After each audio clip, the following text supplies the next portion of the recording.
자, 인사하시겠습니다. 어떻게 인사한다고요? 참된 예배자가 됩시다. 자, 인사하겠습니다. 참된 예배자.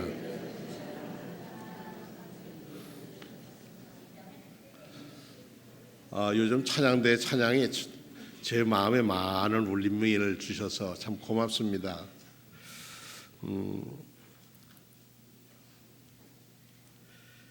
지난 주일 우리 헌금송을 우리 현악들이 했는데 그 찬송을 기억하시는 분들이 계실 거예요. 우리 찬송가에 처음 들어온 찬송가인데 리차드 베이커라고 하는 최근의 사람이죠. 1970년대까지 어떤 사람이 쓴 작시, 작곡한 찬송입니다. 우리 주 십자가 고난당하실 때 너는 거기 있었나? 죄인들 위하여 목숨 버리실 때 너는 거기 있었나? 저기 십자가에서 우리 위해 죽으신 주님, 너희는 무엇을 주저하고 있느냐? 사랑의 주께로 오라. 우리 병건사님 우리 반주 좀 해주시죠. 533장 1절만 부르시겠습니다.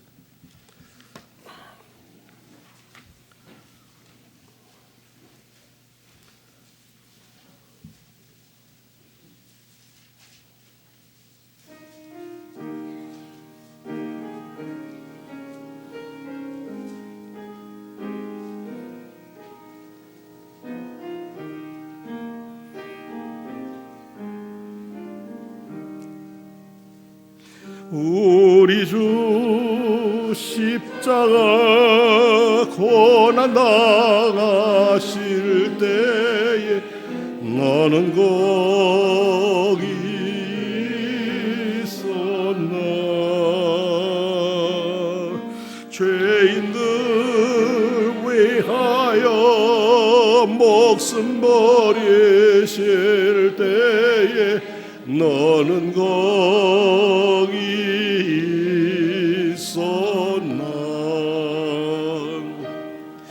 저기 십자에서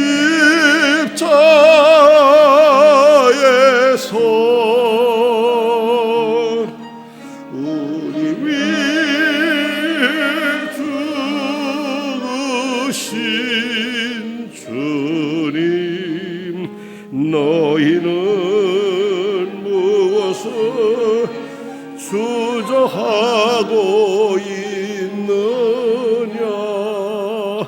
사랑의 주께로 오라. 원래 이 공명은 맥킨이라고 하는 것으로 이번 찬송가에 처음 실렸습니다. 가사는 곡과 분량과 어울리게 3절로 되어 있는데 예수께만 참된 구원이 있고 참 만족이 있고 오직 그분만이 영생을 주신다는 내용을 담고 있습니다. 1절의 가사를 보면 주님의 십자가 고난에 그 고난의 은총에 함께 참여하라고 하는 부름, 2절에는 세상의 모든 것에서 얻지 못할 만족은 오직 주 예수님의 풍성하신 은혜와 생명 안에 있다는 것, 3절을 가면서 주님은 지금도 무사람을 추천하고 계시니 그분을 믿음으로써 영생을 얻을 수 있다고 강조합니다. 원시에는 Have you been to the cross라고 써 있습니다. 그대는 십자가 앞에 나가 본 적이 있느냐? 이런 의무입니다.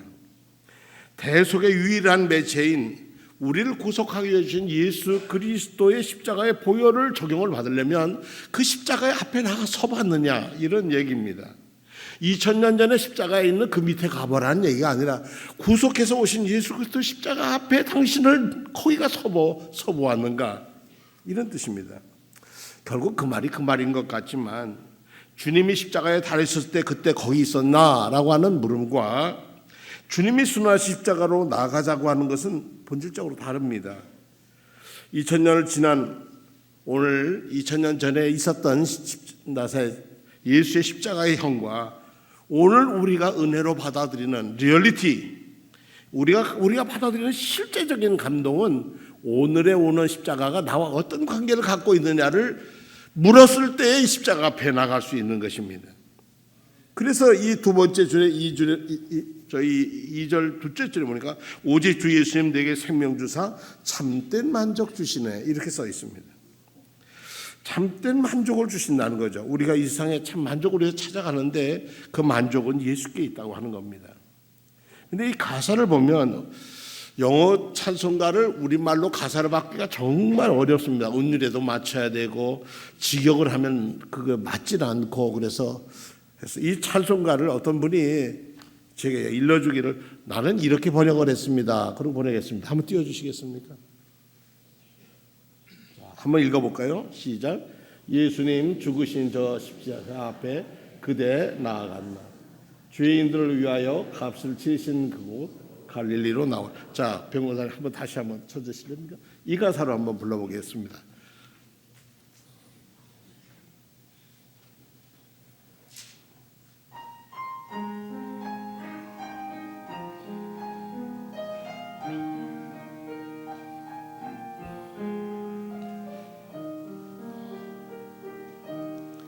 예수님 죽으신 저기 십자가 앞에 그대 나아갔었나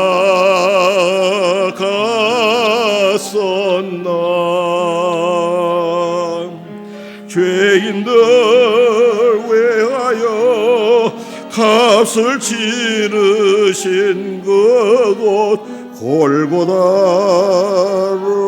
나오라 후렴여 거기 십자가에서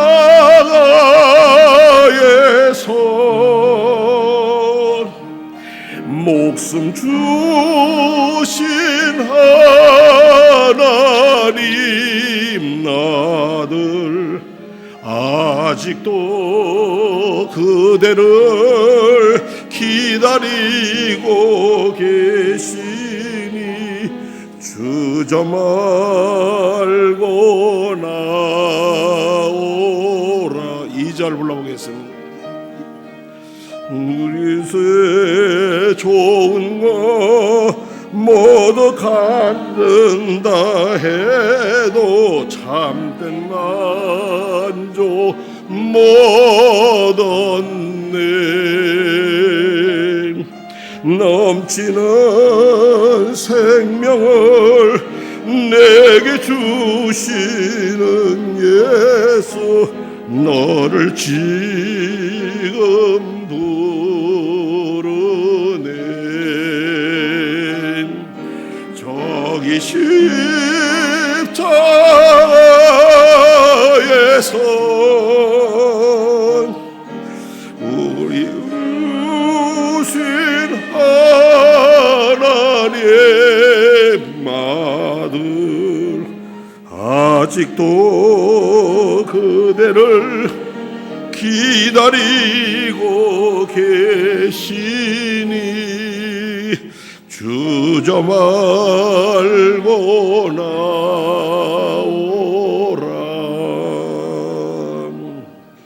성령의 음성이 내게 들려올 동안 너의 삶을 드려라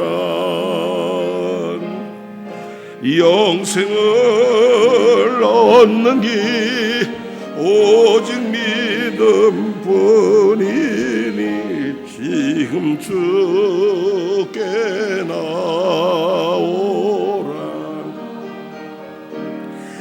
저기 십자가에서 목숨 주신 하나님 아들 아직도 그대를 기다리고 계시니 주저 말고 나오라.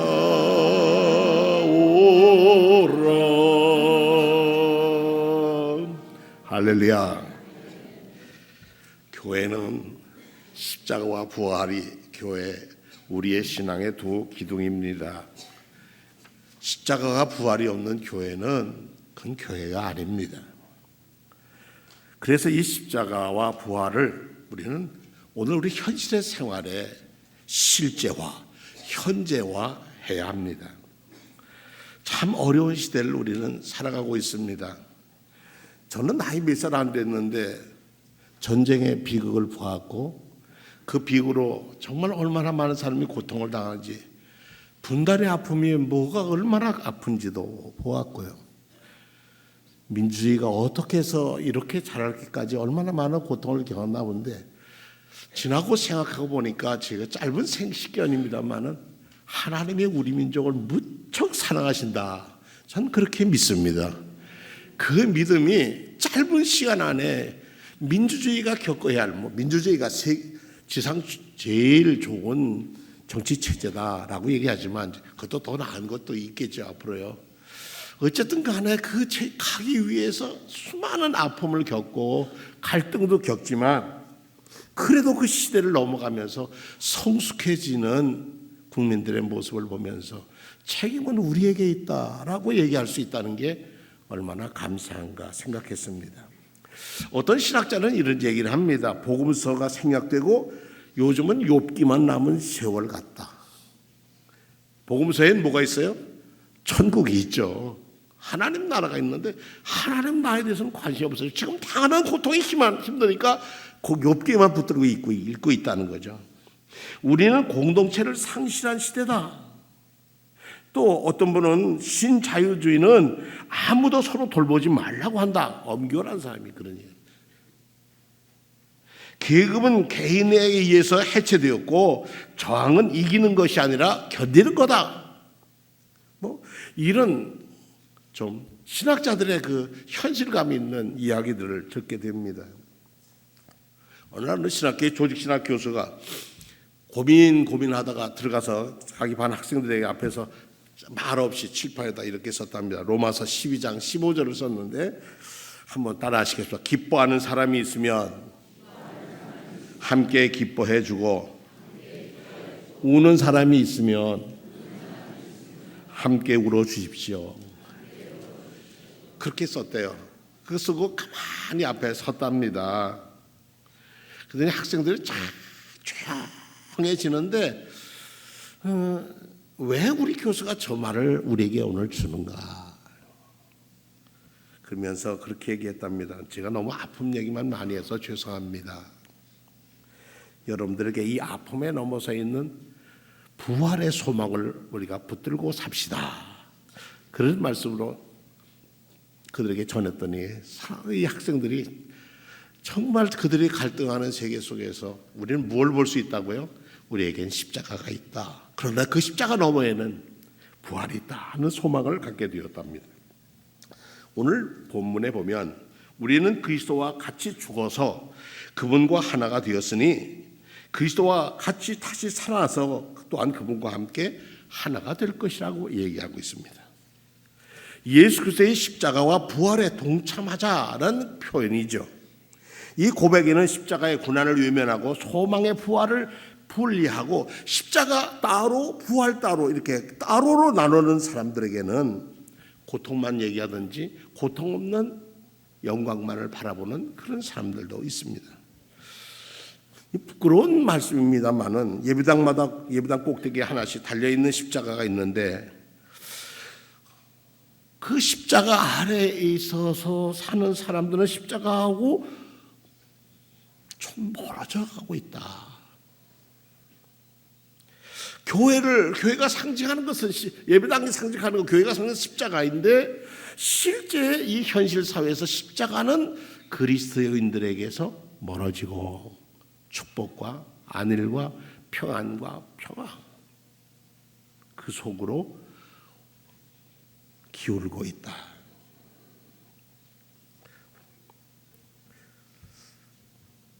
예수님의 부활과 그 기쁜 소식을 얻기 위해서는 십자가와 무덤에 갇힌 어둠 속에 있는 그 고난의 길도 통과해야 하는 겁니다.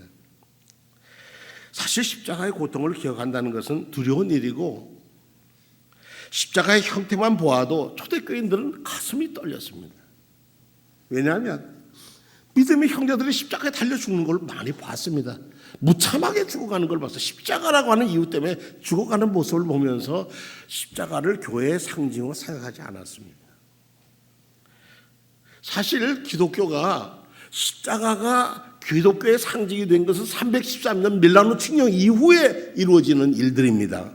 지하에 있던 교회가 콘스탄틴 황제가 기독교를 공인하면서부터 지상으로 올라오면서부터 표시한 것이 십자가입니다. 그런데 그 십자가는 조금 묘합니다만은 콘스탄틴 황제가 그가 마지막 전투에서 자기가 정권을 잡느냐 못 잡느냐는 정권에서 그 전날 기도를 하는데 기도 속에서 어떤 사람이 나와서 너 방패다 이런 표시를 해라 그랬더니 키로 있나요?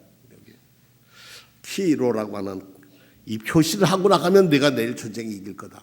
그 꿈이 너무 선명해서 밑에 있는 장수들에게 야 내가 어째 꿈을 꿨는데 참 이상하다. 근데 이게 예상 꿈 같지가 않다. 그게 뭡니까? 그러니까 방패에다가 지금 방패에는 뭐 사자도 그렸고 막 다 그랬는데 이게 키로라고 쓰라고 한다.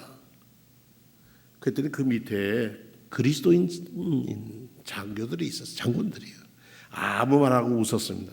그러면 그대로 가셔야죠. 그래서 방패마다 키로를 썼습니다. 근데 그 전투에 아주 대승했습니다. 그 이유는 뭐냐면 그 로마 군대 안에 말 못하고 지하로 예수 믿는 사람들이 수 없었는데 그 키로의 약자는 뭐냐면 그리스도라는 약자였습니다. 그리스도를 위하여 목숨을 거는 것처럼 그 전투에 임했다는 겁니다. 결국 콘스탄틴 황제는 여러 가지 이유가 있습니다만은 교회를 인정하게 됐고 그 교회를 통해서 자기의 정권을 세워갔습니다. 그래서 초대교회 사람들은 기독교의 상징을 박해받을 때는 대개 물고기를 상징했습니다. 우리 물고기 그림 하나 보여주실래요? 예.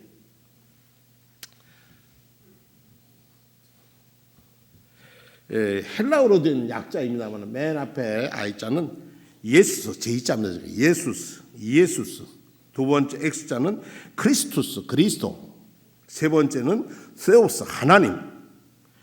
그 다음에 Y자나 보는 건 피오스, 아들. 그 다음에 소조테메, 소조메테, 그것은 구원자. 그러니까 예수 그리스도는 하나님의 아들이요 우리의 구원자다. 이런 뜻입니다. 이렇게 사람들이 여행하면서 로마나 어느 곳에 가면은 장터에 쭉 나가면은 우리 그리스도인들은 어떤 사람을 찾냐면 내가 이 주일날 예배를 드려야 할 텐데 그리스도인의 공동체가 어디 있는가 찾려면 그랬답니다. 쭉 다니면서 얼굴 밝은 사람을 찾았답니다. 이방에서 온 사람에게 얼굴이 밝은 사람, 얼굴 밝게 대하는 사람을 찾고 그 사람을 보면 쓱 맞으면 미소를 탁 띄운답니다. 그러면 그 사람을 따라간답니다. 따라가면 어느 곳에 가도 그 가는 게 아니고 가면은 이 사람이 땅에 엎드리든지 발로 슬그머니 저 물고기를 근데 예수스라는 말은 생선이라는 뜻, 피시라는 뜻입니다. 근데 그것이 뭐의 약자라고요? 예수 그리스도 하나님의 아들 구세주의 약자라는 거예요. 그러면 똑같이 물고기 그림을 그리는 사람이 있으면 뭐예요? 이건 우리 그리스도인. 그리고 그를 데리고 들어가서 함께 예배했던 거예요. 왜냐하면 걸리기만 하면 수많은 사람이 체포당하고 죽었을 때 나 어디 가서 예배 드릴 수 있다는 것이 얼마나 감사한 일인지 모르거든요. 북한의 지금 지하교회 연세가 높으시지만 아직까지 믿음을 갖고 숨어서 기도하는 사람들이 무엇로 만나겠습니까? 믿음으로 만납니다. 저 사람을 잘못 드렸다가는 이 공동체가 전부 다 목숨이 걸려 있는 거예요. 그런 가운데 됩니다. 저희가 결의사랑회라고 하는 그 미국에 있는 NGO 단체와 연관이 돼서 일을 하고 있는데 아주 북한이 요즘은 얼마나 무서운지 모른답니다. 그런데 중국도 또 국경에서 얼마나 어려운지 모른답니다. 그래서 아예 그 근처에 각 교회에게 연락하기를 선교여행 지금 국경지대 가면 안 된다. 아주 이 중국 쪽에 국경선에는 철망이 쳐 있는 건 말할 것도 없지만 요즘은 CCTV까지 다 달아놔서 오는 사람이나 가는 사람이 어려운 세상이 됐다는 겁니다. 바울 사도가 자기의 신학을 예수님을 복음을 받아들인 다음에 자기 신학을 정리하면서 뭘로 예수 그리스도가 구세주고 하나님의 아들이라는 것을 내세울까 하다가 십자가라고 하는 걸 찾았습니다. 그에게 십자가는 예수 그리스도의 십자가의 사건은 왜 날 위해서 그가 죽었어야 하는가? 이것이 그의 고민이었습니다.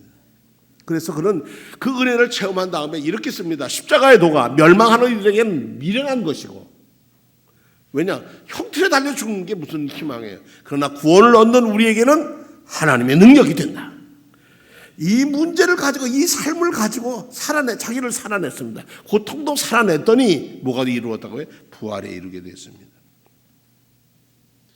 우리는 십자가를 액세서리로 쓰는 경우도 많습니다. 또 십자가 목걸이, 귀걸이, 반지에 십자가 표시한 것을 많이 가지고 삽니다. 그러나 그 십자가가 얼마나 고통이고, 그 십자가를 표시하기 위해서는 내가 어떻게 살고 있는가, 나 자신을 십자가 앞에서 보지 않는 한 그 십자가는 그냥 장신구에 불과하다는 겁니다. 그리스도의 십자가를 현재화해서 그것을 기억하고 우리의 몸으로 살아내야 한다는 것입니다. 복음서에 보면 선한 사마리아인 비유가 그 위험에 대한 얘기를 하고 있습니다. 강도들이 우리 장사하던 사람, 예루살렘에서 여리고 내려간 사람을 잡아서 거만 죽게 반쯤 죽여놨다 그랬어요. 다 죽인 게 아니에요. 그리고 길을 버리고 강도들은 도망갔습니다. 어느 성서학자가 그래요. 왜 죽이지 않고 살아있으면 이거 나에게 강도한 놈은 어떻게 생겼고 인신차이 인명이 어떻게 생겼고 이렇게 얘기하면 잡아갈 수 있을 텐데 왜 얘기하지 않았느냐. 너 고소하든지 고발하고 그러면 너 이처럼 반쯤 죽여놓을 거야. 그래서 겁을 먹게 했다는 거죠. 그래서 그것을 피하여 지나갔다 하는 성경 구절의 원문에 보니까 안티파텔텐 이렇게 썼어요. 그건 뭐냐면 반대쪽으로 갔다는 얘기예요.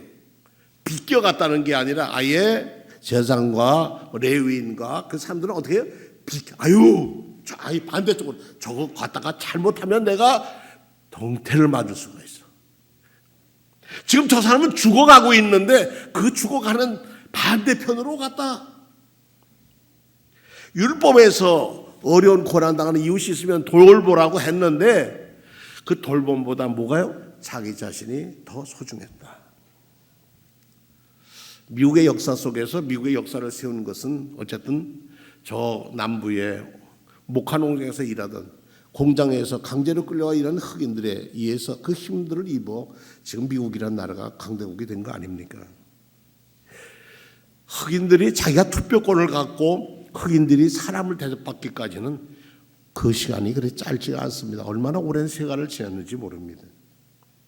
그래서 흑인들은 늘 마음속에 아픔을 갖고 살았습니다. 우리는 왜 이렇게 살아야 하는가? 똑같은 하나님을 모시고 사는데 백인들이 가는 예배당과 흑인들이 가는 예배당은 달랐습니다. 그러나 그곳에서 뜨겁게 기도하는 그들이 수많은 노래를 지어냈어요. 그것을 아픈 노래를 지어낸 것 중에 그것을 우리는 흑인 연가라 그렇게 부릅니다. 대표적으로 우리 고난주간에 부르는 거기 너 있었는가 그때에 주가 그 십자가에 달릴 때 오 때로 그 일로 나는 떨려 거기 너 있었는가 그때에 이런 찬송을 어서가 주께로 어서 가자. 노예는 죽음만이 자유할 수 있는 길이었기에 그러나 우리에게 참 자유를 주시고 참 생명을 주시는 분은 예수 그리스도다. 이런 믿음으로 살았습니다. 그래서 흑인 연가가 우리 가슴에 울려오는 이유는 그와 같습니다. 그들에게는 지금 당하는 고통보다 부활의 소망을 갖고 참고 견뎠습니다. 알렉스 헤일리가 쓴 뿔이라고 하는 소설에 봐도 그 할아버지한테 얘기하면 노예가 어떻게 하면 자유할 수 있습니까? 그랬더니 할아버지 하는 말이 노예는 죽어서 자유하다. 그렇게 얘기합니다. 그런데 이 손주는 그걸 받아들일 수가 없어요. 그래서 그가 살아서 노예도 사람으로 자유할 수 있다는 것을 얘기하는 그런 소설입니다. 십자가와 부활은 우리 기독교의 두 기둥이옵시다. 그 어느 하나도 부정되거나 어느 하나도 약화되어서는 교회가 건강할 수가 없고 그 신앙은 온전한 신앙이라고 할 수가 없습니다. 어떨 때 어느 교파에서 교회에서는 찬송을 부르면서 멸시천대 십자가는 예수님이 지셨으니 멸시천대 십자가는 제가 지고 가오리다가 아니라 예수님이 지셨으니 우리는 이 십자가 없이 살 수 있다라고 가르친 적도 있었답니다. 그런데 그거 고쳤습니다. 다시 부활신앙의 핵심은 하나님은 당신이 사랑하는 이들에게 그 고통과 죽음을 무의미하게 내버려 두지 않는다는 것에 대한 희망에 대한 신뢰입니다. 부활은 예수님의 고통을 긍정하는 사건이 아니라 예수님을 십자가에 처형한 권력을 부정한 사건입니다. 로마 정치 권력은 예수님을 정치적 반란자로 규정했고, 유대 종교 권리는 예수님을 종교를 이단자로 규탄을 했고, 그와 공모해서 예수님을 불의한 자로 몰아서 십자가에 못 박아 죽였습니다. 부활의 제국과 성전의 불의가 그 둘이 합쳤다는 얘기입니다. 누구를? 예수님의 의로움을 죽이려고 했지만 그는 살아나셨습니다. 저 중남미에 엘살바도르라고 하는 나라가 있습니다. 엘살바도르입니다. 그런데 이 나라 이름이 참 재밌어요. 엘살바도르는 구세주라는 겁니다. 나라 이름이 구세주예요. 그런데 거기는 군사 독재 정권이 얼마나 무서웠는지 모릅니다. 지금도 그렇게 편하지 않는 나라입니다. 1917년 엘살바도르도 미구엘이라고 하는 곳에 있었던 태어난 한 소년이 오스카 로메로라고 하는 친구가 대주교까지 올라갔습니다. 그가 자라 그 교회 신부로서 지나면서 무척 갈등하던 길에 끝에는 그가 가난한 사람들의 편에, 연약한 사람들 편에 서서 설교하고 그렇게 살라고 가르쳤습니다. 가난한 자에게 헌신하는 사람은 가난한 자와 같이 운명을 갖게 된다. 엘살바도르에서 가난한 사람들의 운명이라는 것을 우리는 안다. 그것은 실종되는 것, 지도새도 모르게 없어지는 것, 체포당하는 것, 고난당하는 것, 그리고 고문당하는 것, 그리고 시체로 발견되는 것이다. 이렇게 설교를 했습니다. 많은 위협 속에서 사람들이 1980년 3월에 초에 암살을 위험을 증했는데 이러다가 죽습니다. 당신 그냥 놔두지 않아요. 그러니까 빨리 도망가세요. 로마로 가든지 딴 나라 가야지. 당신 여기 있으면 죽습니다. 라고 사람들이 얘기할 때 로메로는 이런 대답을 했답니다. 나는 부활 없는 죽음을 믿지 않습니다. 그들이 나를 죽인다면 나는 엘살바도르 민족 속에서 다시 부활할 겁니다. 나는 안 갈 겁니다. 결국 며칠 후에 병원에 있는 작은 예배당에서 예배를 집전할 때 4명의 귀환이 와서 권총으로 쏴서 죽였습니다. 그로 13년 동안에 오던 군사 독재가 무너지게 됐고, 살아온 엘살바도르 사람들에게 생명이라는 것이 얼마나 소중하다는 것을 가르쳤다. 몸으로 가르쳤다. 그렇게 말합니다. 십자가의 부활의 사건도 그렇습니다. 나사렛 사람 예수 그리스도, 예수가 십자가에 죽지 않았다면 우리는 이 자리에 있을 수가 없습니다. 오늘 우리의 신앙을 좀 돌아보면서 어려운 일, 고난을 제쳐두고 우리 스스로 안일에 빠져 살고 있지 않는가 우리는 반성을 해봅니다. 우리가 서로 힘을 내서 오늘 찬송 부른 대로 너는 골고다로 가보지 않겠냐. 이 사순절을 보내면서 우리가 골고다에서 우리 위해 죽으신 그 주님이 메시아라고 하는 것 고백하고 싶지 않는가. 거기에 가면 우리의 참된 만족이 있고 거기에 가면 우리에게 생명의 일이 열리는데 그것으로 함께 가자. 나오십시오. 어서 오십시오. 라고 하는 초대 찬송인 것입니다. 하나님의 은총이 여러분과 함께 하셔서 이 3월 아름다운 계절에 내 신앙은 십자가만 붙들고 있지 않는가, 아니면 나에게는 부활의 소망만 갖고 있지 않는가, 아니면 둘 다가 다 균형 잡힌 신앙생활을 하고 있는가를 돌아보아야 할 것입니다. 십자가와 부활의 공동체가 교회입니다. 우리는 수원 종로교회가 하나님 앞에서 복받고 하나님 앞에서 인정받는 것은 바로 십자가와 부활을 믿고 우리의 몸으로 살아낼 때 하나님 우리에게 복을 주실 줄 믿습니다. 기도하겠습니다.